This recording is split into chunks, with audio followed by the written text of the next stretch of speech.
Welcome back to the MoChill Zone. And now, more with Dimitrius Price.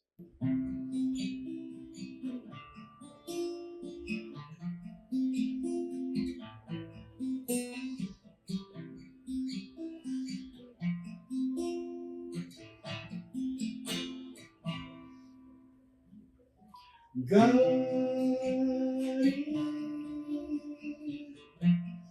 who they say he is, picks me up in the morning, solves all my problems.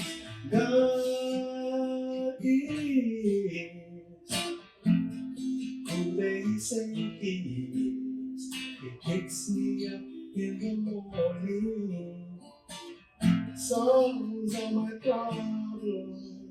Now, if you don't believe what I'm saying, start praying. My God is.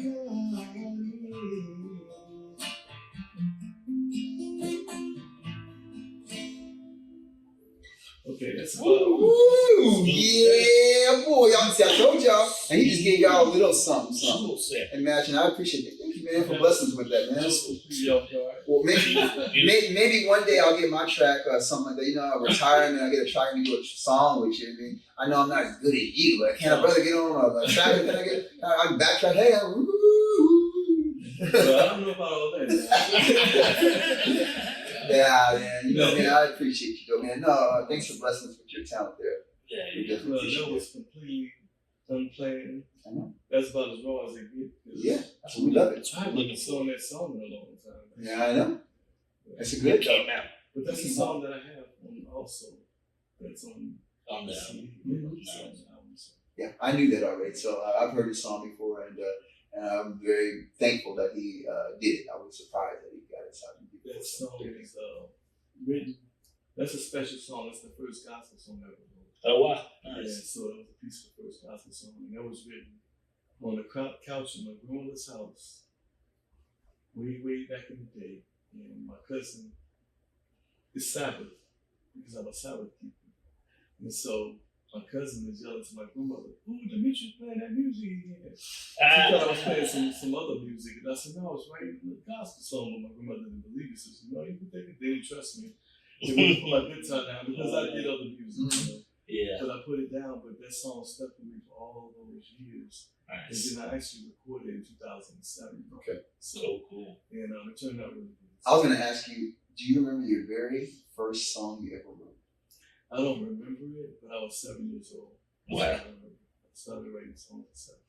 And at the time I didn't play instruments though. So it was just music with words. Stuff like that. My cousin, the one I told you about, Drew, used to, he had his horn. And I was too big for the case. We take my little brother, put in the case, and walk downstairs. And open it up, and my brother pop out. But he used to make me go upstairs and sing. And you know, of course, the J5 era, you know, well around J5, not far from the area and stuff, and they were really big. And but he made me go upstairs and put a tam on my head, and a toothpick in my mouth. But he made me stand in the room while I was singing. And I was like, what is this dude's deal, man? You know what I'm saying?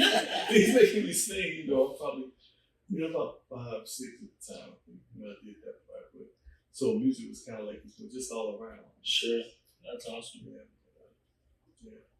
So I want to ask you real quickly, who, well, I know this, but who's your influences and who got you into the music industry doing what you do right now?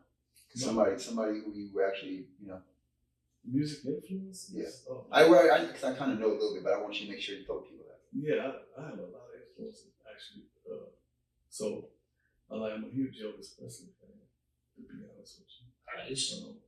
Michael Jackson, the Jackson 5. Mainly the Jackson 5 is a group I love them as a group. So I watched. So you started your group like that? I mean, you took the pattern after the Jackson? No, with no pattern. Oh, I'm just making sure. Those patterns are once in a lifetime thing. You learn as you get older. This is something that's special.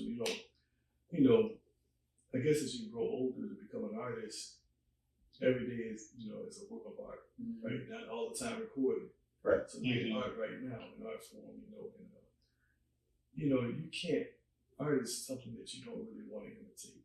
Right. Yeah. You may hear pieces of things you like, and you can't help but to have some of that in you. But originality, It's huge. you learn, you want originality. Absolutely. So I think that at some point I had to learn to love my whatever it was I was doing enough to get past when you first hear yourself recording. Yeah. It sounds like, man, I don't like that sound.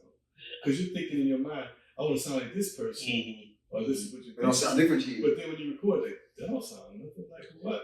Yeah. So but you have to learn to live with it, but realize that God made each of us special to have our own gifts and to just, what it is special. You might not recognize it or realize it or accept it, but it is.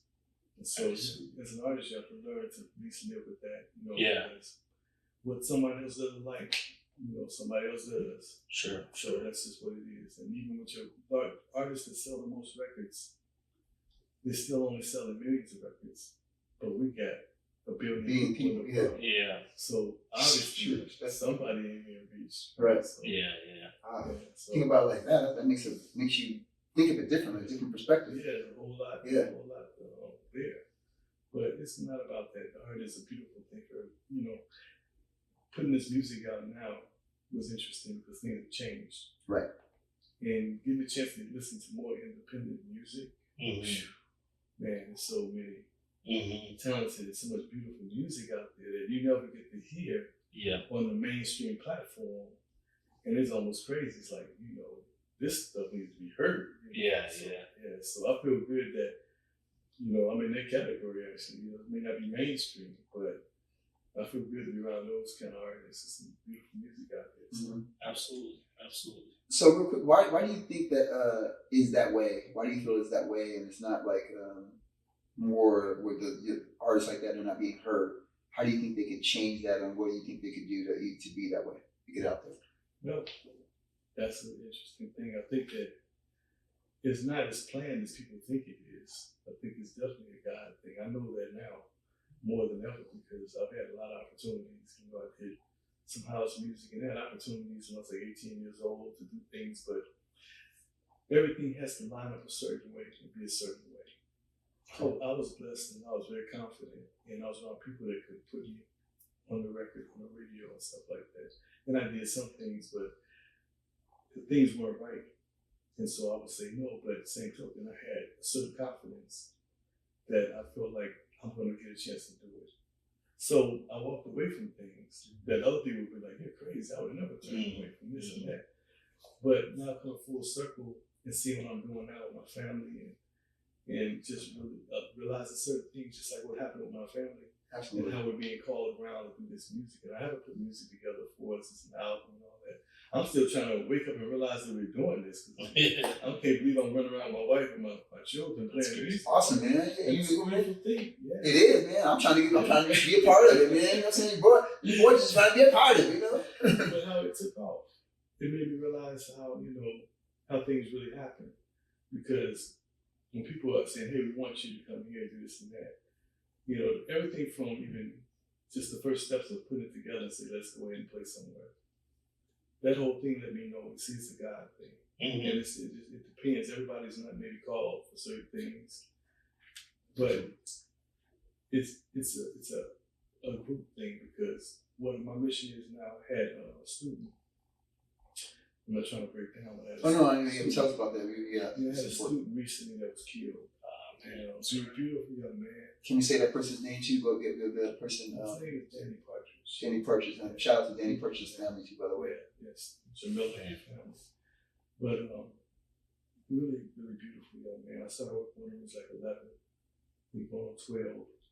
Working for a few years, and then through school, I teach with the charter schools, and he was. His mother explained to me how he was basically in front of his house. And he was shot and killed. He lived in the Broadway area, CB Circle. And somebody shot him in the head. And just like that, he had just turned 18. Well, he had turned 18 and he just graduated. And it's really heartbreaking, and this is going on a lot, but something that touched me about that even lets me know that there's a real mission out here too. With the music, it's not just about clicks and the music's got to change. We got to Right. change the music back the right way. The music we're playing now and what is being pushed, some of it's not even really music.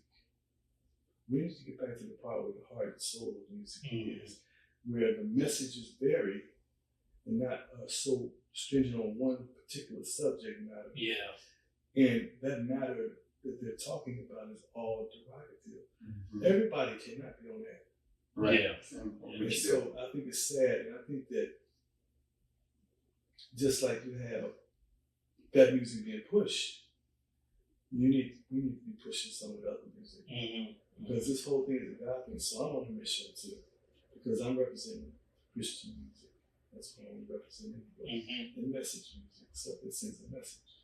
So my thing is, if I touch one or two people's heart, It's worth what it. I'm doing right, because I understand now it's not about how many people you touch. Yes. It's about how you touch It's about how somebody. you touch one person, two people, and someone else is supposed to do it. So you're supposed to open the door. So it's supposed to be multi-facets of people doing this. That's how it changes. There's a saying in I think of the Talmud, Jewish Talmud, saying if you save life, you save the world. Save the world. That's right. That's right. So I believe, after this, it's always been my thoughts and philosophy about the peace and things, but now seeing things like this firsthand happening right in front of your faces is, I'm from Chicago, Yeah. You've seen some things. Yeah, you've seen things. We've had our troubles and stuff, but this goes to show you, no matter where it is, it's happening all over. It is. And we're not really facing any of this. Right. We're just brushing over it. Go ahead and do this and that. But this is what, music, entertainment, sports, all these things, they directly help guide our culture. Mm-hmm. So if the world is only seeing negative things and hearing negative things, then they go in that direction. Speak out that direction. Right. So I feel like it's a duty of all of us as artists to spread the beauty of Positive things. Yeah, godly things. even if, and believe me, I've come from some really rough things and times even. And you don't have to, nobody in the projects is trying to stay in the projects most of the time. Right. The dream is to get out of it. Most people don't want to be in the projects. We don't have to be, exactly. Right. So, but the thing is that it's being glorified, and the people that don't even live in that element like that are trying to live like that. It's like, why is everybody carrying a gun? Why is everybody doing? It's like, what are you doing? So yes, I would love to see, more of an effort pushed in regards to promotion of more positivity. Not obviously maybe an influence that doesn't want that to happen, right? But as a people, there's more of us that want that to happen than that don't want it to happen. So we have to go forward and we have to stop being puppets and allowing them to control us and do things like that. But that's that's good. I'm glad we need more people like you being able to do that. That's what we got to teach. Because like when I was younger, I had older people teaching me and telling me things and helped me out a lot and kept me out of some things that I would have been in trouble. You know what I'm saying? Hey, don't do that, because you do that, it's going to happen. And I appreciate that. right. And we need more of that. And so you see some people doing something wrong. It's not, let them experience it. No, why? Why would you want to see that person hurt? I don't see it. You know what I mean? I just don't get it, man. And so I think most people don't. And most people really don't understand that side of things, but we tend to become numb. Right. And we just let it go by us like that and we don't think about it. And look at how it's growing. It's just the whole thing is picked up, and now it's all about this negative energy. And we have, think about the good times that we had growing up when we were younger. We hear music, the music that had life and soul to it, that was really nice. In the summertime, you hear made you enjoy it. Mm-hmm. And some things you hear the demonic spirit in it. It's like when you hear it, it's like it's depressing. So we're born to live. Yeah. Right? We have to realize that. There's a time to die, but we're born to live. We must encourage people to live. Yeah. Amen. We appreciate you doing that, man. You got a lot of positive things. Now you so much stuff you do. You also do like consulting. You do teaching. And don't you like also do like artwork and CDs and things like that too? I think you did. You just do something for some people called MoChill Zone or MoChill, but not MoChill. Yeah, I think you did some CDs, like Gold Standard. Did you do something? I think you did, right? Yeah, I do CD Yes. I don't think that was the podcast. No. Okay. Yeah, I do duplications also. Yeah. That's something I do. See, look, y'all just don't know. This man got all kinds of talents. Hit 'em up. You do teaching, y'all need teaching, you know what I mean? Actually, he plays multiple instruments. I mean, very good Killer. too, but a killer. You all can see, and he can dance too. Y'all just don't know. They get up and move. I probably can't get him to do that. I probably have to get Mrs. Price to get him to do that. That'll be for another episode and have him on that. Yeah, but yeah. Yeah, you get the dance on, man. You know what I mean? That boy was smooth. You know what I'm saying? Those who remember Red Line In back in the day, y'all know what time it is. Y'all know. Red Line In, Red Line In. That's all I got to say. Y'all know. For those who know, who know. That's all I got to leave it at that. I'm accepting no bribes. Yeah. Oh, man. That's awesome, man. So tell us about what you've done already, but tell us about where you see yourself in the next couple of years, and what do you see as far as your career and the family, and what do you want to do, and you know, ultimately, what's your ultimate goal? You know, ultimately, I've been writing music for a long time and producing and singing it, so I do enjoy putting music out, things like that. Really? Of course, I haven't done it. So you write for people, and people can get stuff from you? Yeah. Oh, so like say for instance, like I always wanted a song, I could probably get a song. Of course. Oh, okay.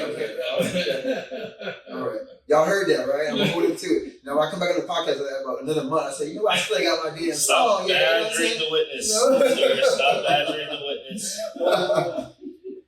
Trying to get every other second's trying to get. Let me put me on your family thing. My name's Price. Like, put me in your family thing. Price, man. You might have to turn the air Y'all don't know. I've been trying to marry one of his cousins. I ain't gonna say the name. I'm trying to get the price. This is getting crazy. Yeah, go This is ahead. getting crazy. Yeah, go ahead. No.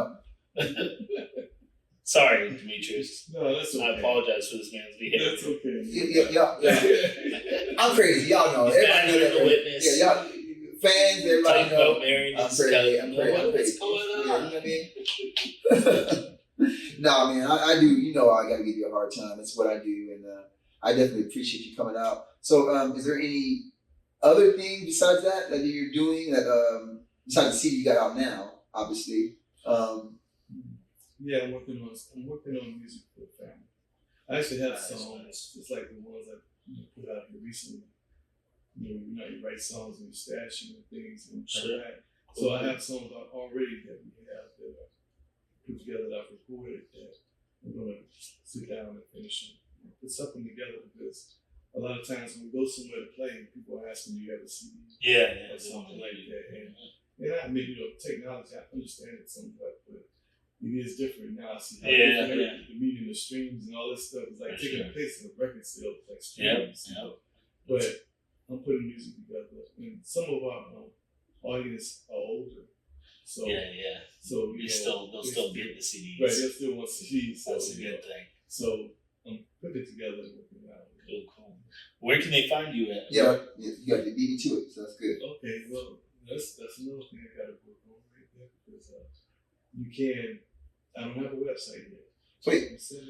They can find your music somewhere. So wait, tell me. So the music can be found on most major platforms, all the major platforms. Okay, so you got to tell people how to spell your name. They don't know how you can say how you say Dimitrius. How you spell it, man? You know what I'm saying? Right. So the name is spelled with all I's. Dimitrius, and Price is really easy. Price. So it's Dimitrius with all I's. And Price. Like Price is right. Right. And if you look it up, you can find it on Amazon, you can find it on Spotify, Apple Music, YouTube, all of those different applications. So check them out. Yeah, check them out. And also, you got want to do for lessons, songs, anything you got coming out, and your website. And so, one other question before you do get out of here, I want to know is, you perform with a lot of different people over the years. Mm-hmm. Okay, who's the one person that you can say that stands out that you enjoy performing with? And two, who's the one person that you wish you had to perform with, and if you get an opportunity, be it live or dead? Oh, well, I think I know where you're going with this. Yeah, of course I do. You already know what time it is. So you're probably talking about Robert Kelly. Mr. Robert Kelly. I wasn't, but that's fine. Okay, you want to name drop? I wasn't, but yeah, okay. Yeah, I know you know a lot of people. For that. Yeah. Oh, Yeah. So Robert, we went to school together, high school. He was like a younger brother, actually, because we were in choir together, and we were really fascinating. They were very, definitely a legend, Miss Lena McLean, Yes. who was our voice teacher. Shout out, by the way. Right, she passed away last year, unfortunately. But she lived in her 90s. You know, she lived a long time. Great. She was also the niece of